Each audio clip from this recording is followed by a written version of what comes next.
You're tired, and not just the kind of tired that sleep can fix. You're tired in your bones, tired in your spirit, tired in that quiet, hidden part of you that no one sees because you've never let anyone look that far. You keep going because you have to. Because people rely on you. Because if you stop, just for a moment, everything might fall apart. And you're the one holding it all together. The one everyone calls. The one who always shows up. The one who never says, I can't. But inside something is unraveling, quietly, slowly, and you're scared to admit it, even to yourself. Because what happens if the strong one says they're not okay? You've been strong for so long that people have forgotten you're human. They admire your resilience, your reliability, your ability to smile even when your heart is heavy. But they don't see the tears you hide in the shower, the breath you have to catch before walking into the next room, the exhaustion that doesn't just live in your body, it lives in your soul. And maybe you've started to believe the lie that rest is weakness, that asking for help means failure, that if you let go for even a second, you'll be letting everyone down. But can I ask you something, gently? Who told you that you had to be this strong, this often, for this long? Because I don't think it was God. I think somewhere along the way, life taught you to protect, to perform, to provide. But it didn't teach you how to be held. And now, after caring so much for so many, you've forgotten what it feels like to be carried yourself. But you don't have to keep doing this alone. You don't have to keep pretending you're fine. You don't have to be everyone's strength, while silently losing your own. What if tonight, just for this moment, you didn't have to be strong? What if you could let down your guard, unclench your jaw, exhale all the expectations, and just be? Be tired. Be human. Be honest. And most of all, be held. Because maybe, just maybe, God never asked you to hold it all together.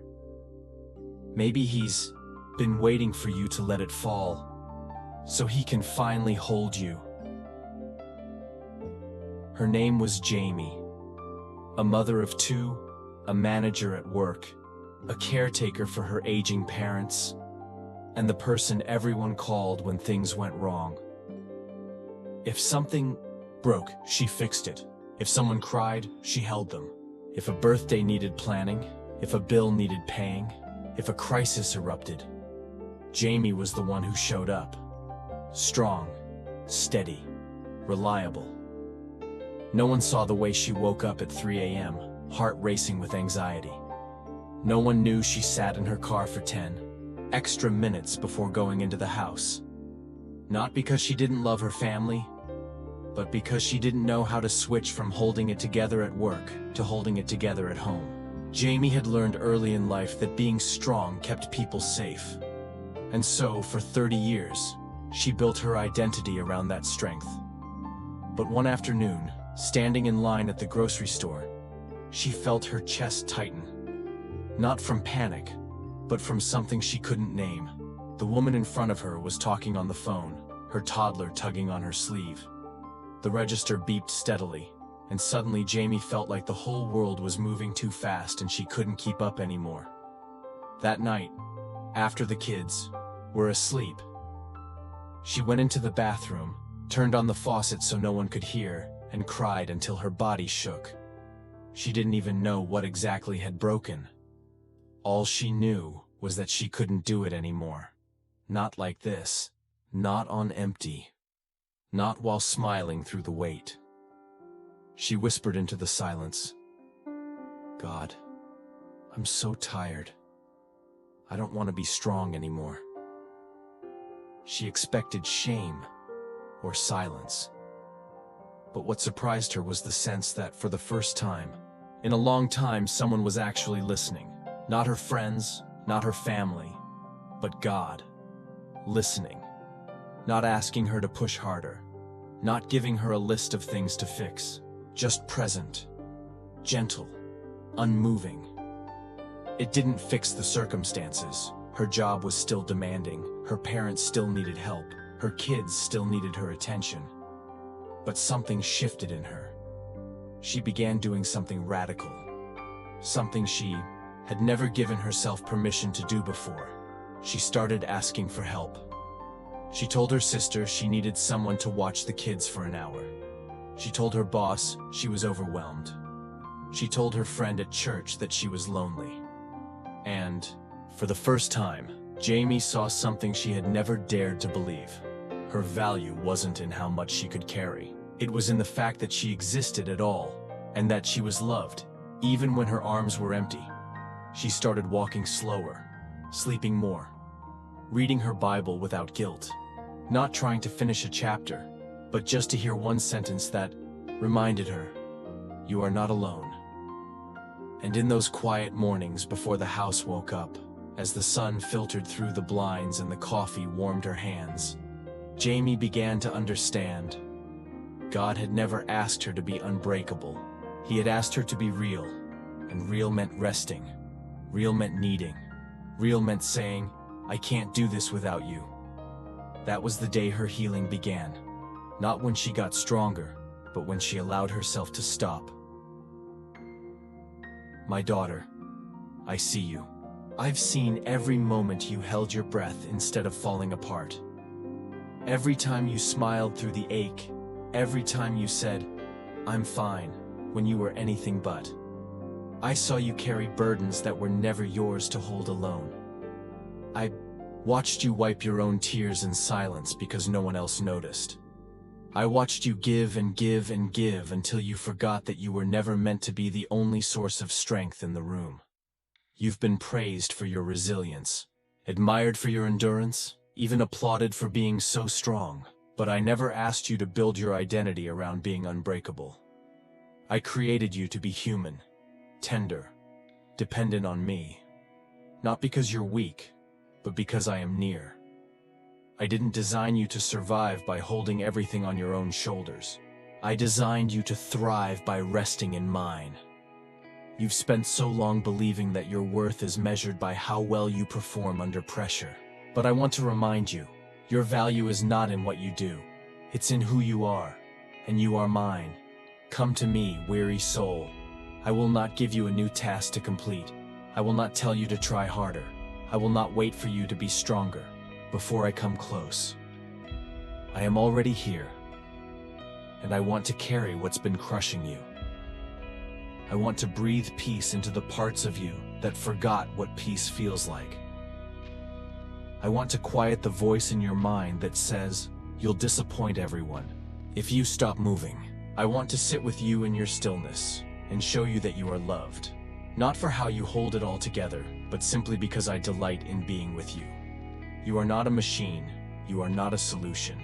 You are not responsible for fixing everything and everyone. You are a daughter. You are deeply known, and I do not grow weary of your need. I know you've feared that letting go means failing, but in my presence, surrender is not failure, it's freedom. You don't have to earn my nearness. You already have it. You don't have to be strong to be safe with me. You only have to be honest.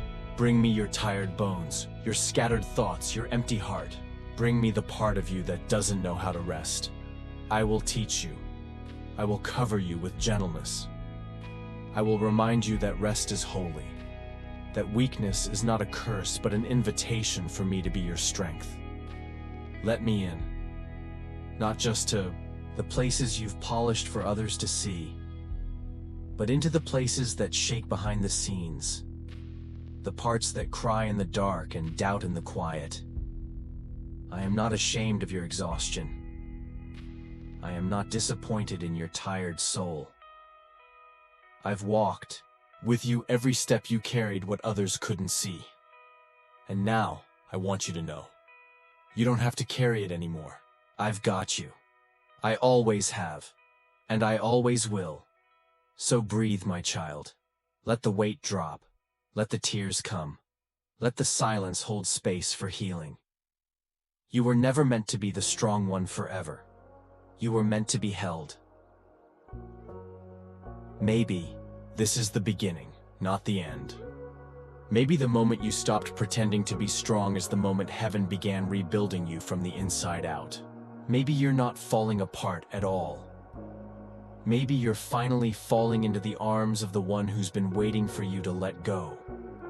For so long, you believed that your strength was what made you worthy. That rest was a luxury. That stillness was laziness. That softness was weakness. But what if you were wrong? What if all along your healing has been waiting inside the very thing you tried to avoid? Your need. What if needing help wasn't failure, but the doorway to real peace? You've spent years carrying others, tending to their wounds, holding them together. But now, God is gently gathering the scattered pieces of you, not to scold you, not to say, "See, you should have stopped sooner," but to say, "You've done enough. Let me take it from here," because you weren't created to burn out. You weren't created to be the last one to sleep and the first one to rise day after day, believing that rest is only for those who've earned it. You were created for rhythms, for renewal, for Sabbath, for surrender. You were created not just to serve, but to be seen, to be loved even when your hands are empty, to be held when your arms can no longer hold others. God is not disappointed that you need rest. He designed you to need rest.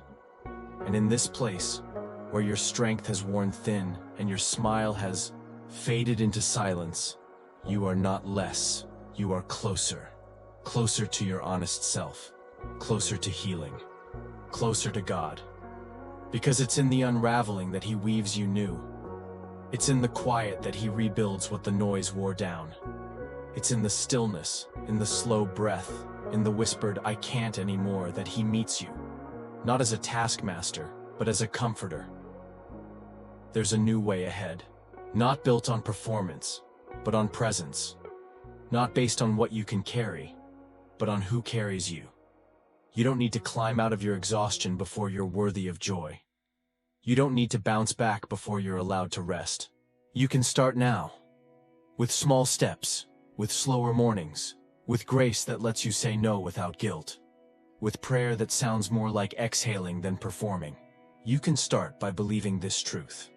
You are loved, not because of how strong you've been, but because of how fully you belong to the one who never asked you to carry it all in the first place. So let this be your invitation, not to fight harder, but to fall softer, not to prove anything, but to receive everything. Because God isn't calling you to do more. He's calling you to come closer. And in that nearness, you'll find the restoration you've been longing for. Not in the form of a rescue plan, but in the rhythm of grace. The rhythm that says, lay it down, breathe again. You're safe now. You're seen now. You're allowed to rest. So now, take a breath. Not because everything is fixed, not because the weight is suddenly gone, but because you're allowed to breathe without needing a reason. You've carried so much for so long, and maybe no one ever asked you this before, but I will. What if you didn't have to be strong today? What if you didn't have to hold it all together for once? What if the most holy thing you could do right now was let go? You're not failing by feeling tired. You're not weak for needing rest. You're human, beloved, held. And this might be the very place where God wants to meet you, not when you've powered through the exhaustion, but right here in the middle of it. So let Him in, into the breathlessness, into the tears you've tucked behind quiet smiles, into the moments where you've said, "I'm fine," while your heart whispered, "I'm not." Let Him hold you, not just as your Savior, but as your sustainer. You don't need to earn that. You only need to receive it. And if you're too tired for long prayers, then let this be enough. God, I've tried so hard to be strong, but I'm tired. I don't want to pretend anymore. I lay everything down, the weight, the pressure, the fear, the control. I give you my exhaustion and ask you to give me your rest. Be my breath, Be my strength. Be my peace. That's it. That's the prayer. It doesn't have to be polished. It only needs to be real. And if you feel like crying, let it come. If you feel like sitting in silence, let that be worship. You've shown up for everyone else. Now let this be the moment you show up for you. And know this: you're not just falling apart. You're falling into the arms of the one who has no intention of letting you go. You've been strong for so long. Now, rest. Let grace hold what you can't. Let love carry what you were never meant to bear alone. He's here, and he's not going anywhere.